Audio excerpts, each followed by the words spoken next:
So folks, what we're talking about is creativity and your levels from 1 to 4. Our goal is for you to get towards level 4, definitely level 3 and 4. So we want to talk about creativity. You have your basic forms. Your project should have volume and form. That's why we did the basic forms. That's why we stacked things up. So you should have items that have form and structure to them that you can manipulate and change and make more creative. So one of the things we talked about, level 1 is kind of like I gather information.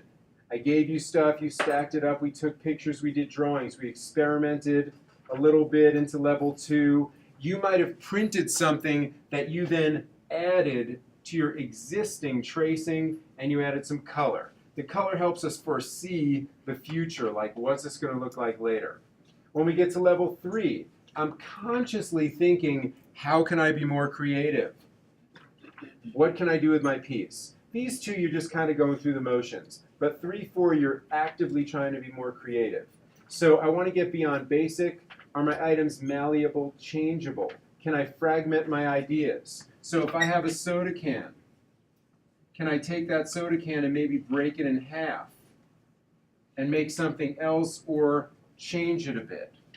When I get to level 4, I might create new patterns, new textures. I might look up textures I like and create new textures and patterns on existing items.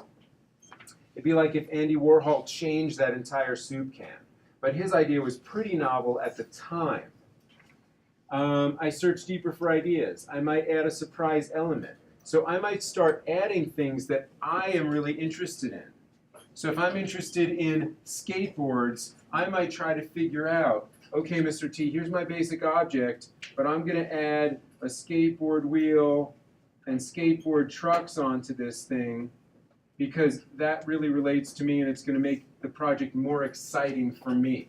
So I'm going to add parts onto the piece. If I add parts, like if I'm into skateboarding, I don't need the entire thing, but I can add parts to make it more interesting. One of the things we talked about, I can start, my examples had different appliances and stuff. So if I go with like a French press, here's my French press. This thing has a kinetic element. It presses the coffee down.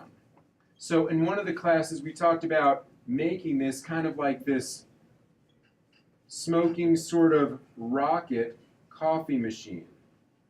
So I get this idea that it has movement. Another good one. We talked about students might be musicians. Let's say we just go back to the Campbell's soup can. I'm going to add a big drum set onto this Campbell's soup can.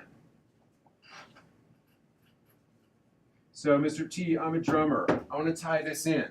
Okay, I'm going to make this soup can into some kind of drum type of thing. This has forms too. We want forms. We don't want to add just flat items. We talked about, like an example, half of you have like Beats headphones. These large headphones. The other class thought it'd be fun to put a beat, like an actual beat, B-E-E-T,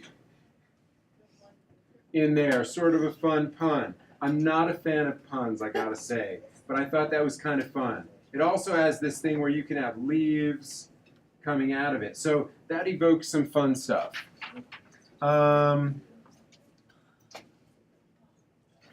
Another one. So we talked about items that might have movement or might, let's say I have a spray. So I have a spray can. I'm still on. I always wonder if it's still going. I have a spray can. I have this little spray tip there. This is spraying. What could it be spraying? Anyone have ideas you can throw out? Popcorn. Wait, what's throwing what? This is a spray can and it's spraying out. But what could it be that isn't, a normal thing? Space. So I could be spraying giant popcorn out. Also, we're not worried that this will work 100% as clay. these two items, 1, 2, can be separate and can be glued later. So we can make it look like it's spraying, but it doesn't have to be all attached. This could be spraying some kind of word. Like maybe I want to do, Mr. T, I'm into graffiti and I'm tagging all of Aurora. I want to do some kind of like 3D words that have some kind of meaning for me, and it's coming out of that spray can. So this would start as a food item. Maybe it's just food coming out. The other class we talked about, again, like more appliances. This one, appliances can have switches and buttons and things like that. We talked about this, making kind of a blender. So this would be a blender, and a blender evokes movement. So it evokes movement where stuff could be coming out of it. Again, these parts don't have to be all attached when you create it. Another one. We talked about a fun one, like let's say you had a cereal bowl. I've got a cereal bowl. I've got my can of milk. My can of milk is pouring, and it's kind of coming out. I can have, let's just say it's Cheerios. I can have large Cheerios. So it's like, Mr. T, I'm creating movement. I'm adding these Cheerios to help your eye move around the piece. Then I'm going to have these large Cheerios sort of splashing out of this piece. These large 3D Cheerios. This milk, the milk carton. This can be suspended and attached to the piece later. So we're trying to get to this level 4 idea. I'm developing my own original aesthetic. I'm making it more interesting. You might want to do a pattern on the milk that has nothing to do with the milk in general, but you think it's fun and it's something that you relate to. You can print patterns and trace patterns.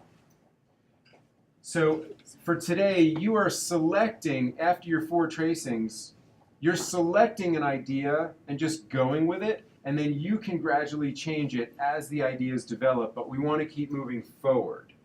So you're creating that small model, okay? How many of you have done that model yet? Okay, so we'll work on the clay model. You can still glaze. You can work on that small clay model. You can turn in glaze stuff for points, develop ideas, and then the formative assessment, the pink sheet, you're proving that you're doing it. So you're like, I did this, I printed more stuff. That's where we're headed, okay? Creativity.